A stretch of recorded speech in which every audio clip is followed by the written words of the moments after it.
بسم اللہ الرحمن الرحیم، فرمان مصطفیٰ صلی اللہ تعالی علیہ وآلہ وسلم، جس کے پاس میرا ذکر ہو اور اس نے مجھ پر درود شریف نہ پڑھا اس نے جفا کی۔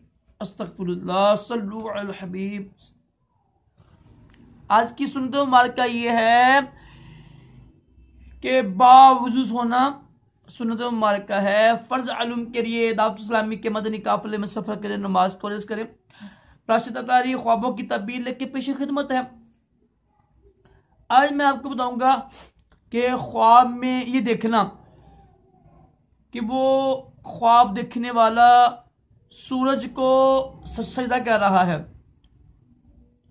سورج کو سجدہ کر رہا ہے خواب دیکھنے والا۔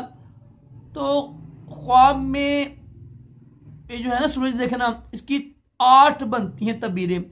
تو اس میں سے ایک یہ بھی ہوتی ہے، اگر اس کا نا یہ نا سر جھکا ہوا ہے نا سورج کی طرف، تو اس کا مطلب یہ ہوگا کہ یہ بادشاہ ہے نا، جو وقت کا بادشاہ ہے، وقت کا بادشاہ، وزیر اعظم یا کوئی بھی بڑا منصب ہے نا جس کے پاس، وہ اس کو یعنی اپنا کوئی مقرر بنا لے گا، اپنا نائب بنا لے گا، کوئی اپنا جاب دے دے گا اس کو، اور اس کا کاروبار چمکے گا، اس کا کاروبار خوب چمکے گا۔ اس کی تعبیر یہ ہوتی ہے۔